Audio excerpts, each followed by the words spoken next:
Bismillahir Rahmanir Rahim. Let us continue with our tafsir of Surah Aal-Imraan bihawlillahi wa quwwatih, and we are on ayah number 10. قال الله جل وعلا إن الذين كفروا لن تغني عنهم أموالهم ولا أولادهم من الله شيئا وأولئك هم وقود النار. Okay, so this ayah is fairly simple to understand. He says those people who commit kufr, that's a key word, we have spoken about it before. لن تغني عنهم. So aghna in this context means to avail someone or to help someone against something else. In this case, against Allah. So that your amwal, plural of mal, meaning wealth, and your awlad, plural of walad, meaning children, will not avail you min Allah, against Allah, shay'a, in aught.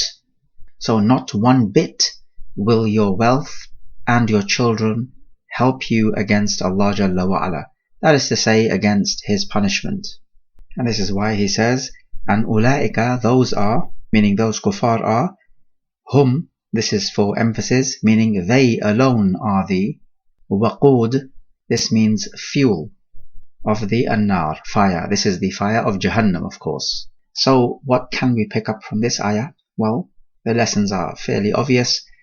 Number one, we pick up that for the kuffar, their wealth and their children will not help them to evade the punishment of the fire. The antithesis of this would be that for the Muslim, the wealth and children of his or hers will help him or her. How is this? Well, because the Muslim spends his wealth in the pleasure of Allah Jalla wa Ala. He gives in charity, he makes masajid and hospitals, and he spends on the orphans and for wells in places with little water. And other than that, this type of wealth is going to help such a person. The Muslim spends his wealth in the worship of Allah Jalla wa Ala. Likewise his children. He raises his children to be believers and to worship Allah Jalla wa Ala. So the parents will take credit for their children being worshippers of Allah. So you see, it's a complete role reversal for the Muslim. We take from this ayah the immense ability and authority of Allah Jalla wa Ala, in that nothing can help the disbeliever against Allah. That tells you how much of a complete authority Allah Jalla wa Ala has. We ask a question, can this ayah be applied to this world? The answer is yes, it can. So that all the wealth that the kuffar have, and their strong economy, and their strong military, all of that will not avail them in aught against Allah Jalla wa Ala. If Allah wants to destroy all their economy and their military, it will be done. In fact, it could be done with immense ease. Just a simple earthquake or even a volcano eruption can cause irreparable damage. But Allah can destroy them in all sorts of various different ways, and no one knows the soldiers of Allah except He, so that Allah could destroy you in all sorts of various ways which you could not even imagine. So we need to understand that total honor and total power is with Allah, not with the kuffar, however powerful they may be. In fact, it is with great wisdom that Allah makes the kuffar powerful. So to test the Muslimin, are they going to be influenced by the power and the ability of the kuffar? Is the Muslim going to think, oh, look at the kuffar, look how powerful they are, we need to be like them? Or is the Muslim going to stand firmly upon the principles of his deen? This is just one of the many fitan that Allah throws in our paths. And we also take that the kuffar will be the fuel of the fire.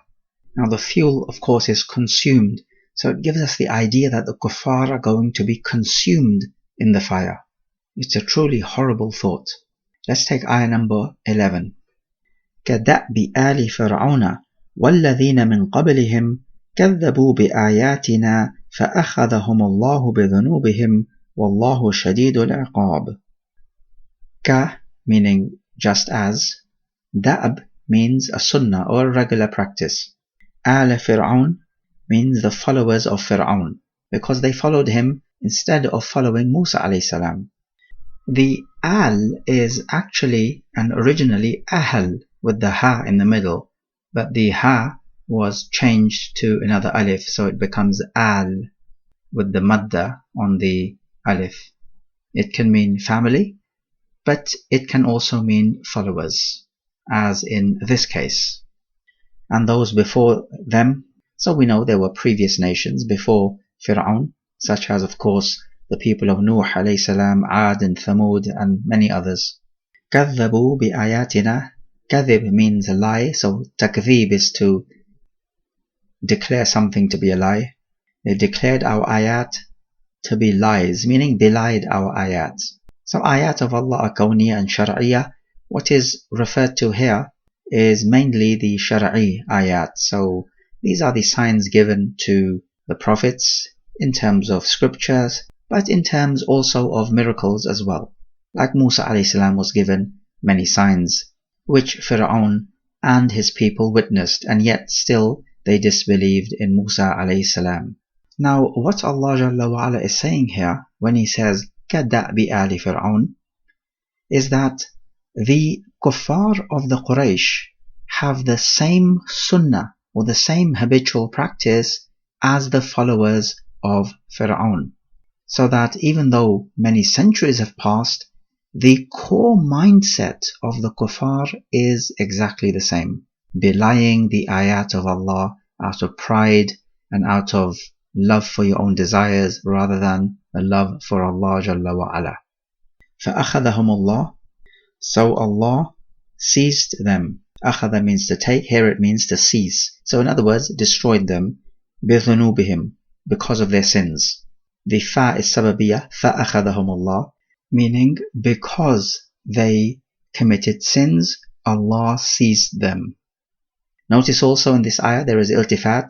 He says they belied our ayat, so Allah seized them. So he goes from first person plural to third person singular. And Allah is shadidul iqab, severe in torment. So what do we take from this ayah? We take that at the fundamental level, the kuffar are all the same. They are all going to belie the clear signs of Allah Jalla wa Ala. Their beliefs may differ from time to time and place to place. Their values may differ. Their judgments may differ. But the core kufr remains the same. They witness the ayat of Allah and yet they still belie them, out of a love for their own desires rather than the love of Allah. One might say, but did Fir'aun not believe when he saw the punishment? The answer is yes, he believed. However, when the kuffar actually see the punishment, then their tawbah is not accepted. That is the point of no return. As Allah says, فَلَمْ يَكُ يَنْفَعُهُمْ إِيمَانُهُمْ لَمَّا رَأَوْا بَأْسَنَا. Their iman did not benefit them when they saw our punishment. We also take that Allah Jalla wa Ala, as much merciful as He may be, He is severe in torment against those people who deserve it. Let's take ayah number 12. قُلْ لِلَّذِينَ كَفَرُوا سَتُغْلَبُونَ وَتُحْشَرُونَ إِلَى جَهَنَّمَ وَبِئْسَ الْمِهَادُ. قُلْ, say to those kuffar, سَتُغْلَبُونَ, غَلَبَ يَغْلِبُ, to overcome. So سَتُغْلَبُونَ, you will be overcome. The scene is for the future. You will be overcome. وَتُحْشَرُونَ, from حَشَرَ يَحْشُرُ. Hashar means to gather. So تُحْشَرُونَ, you will be gathered. إِلَى Jahannam, to Jahannam. This is one of the words for the fire. It is Persian in origin, this word, but it has become Arabized. وَبِئْسَ, we have spoken about this word bi'sa and ni'ma. We said these are af'al jamida. They only appear in the past tense. Laysa is another one. Asa being another one. So this means it was evil, or what an evil, mihad. Now Ibn Ishaq mentions in his book of the Seerah that this ayah came down after the Muslimin had won the Battle of Badr, and the Prophet called the Yahud to al-Islam, and this was the time when the Muslims, of course, gained dominance and recognition, and people began to fear them. The Prophet called the Yahud in al-Madinah to al-Islam. He said, I am the messenger which your own scriptures prophesy about. And the Yahud replied, do not fool yourself. Just because you have beaten a people who do not even know how to fight does not mean that you are the best. If you were to fight us, you will see that we are the people. And so in response to that, Allah sent down this ayah telling them that they will be defeated and gathered to Jahannam, and Allah knows best as to whether this is indeed the sabab an-nuzul, but it has been mentioned. As for the word mihad, this means a firash, a bed. It is the worst of bedding, or you can say a place of rest. Now, of course, the fire is no bedding, and it is certainly no place of rest. It is quite the opposite. However, the Quran can use tahakkum sometimes, which is sarcasm. Okay, so reflecting on this ayah, we find from this ayah that the kuffar are going to be defeated, and this is talking about this world. But they will only be defeated at the hands of the Muslimin when the Muslimun themselves get their act together and start getting serious about their deen. But if they're chasing after the ways of the kuffar, then no, such Muslims will not gain victory, and neither do they deserve victory. We also find that the kuffar are going to be all gathered together to Jahannam, so there will be no kuffar in Jannah. And we also take that the Quran can use some sarcasm to make a sincere point and to make fun of the kuffar. And this is one of the rhetorical mechanisms that you find in the language of the Arab, as you find in many other languages. Of course, the Quran does use it in a measured way and to make a serious point. هذا والله أعلم.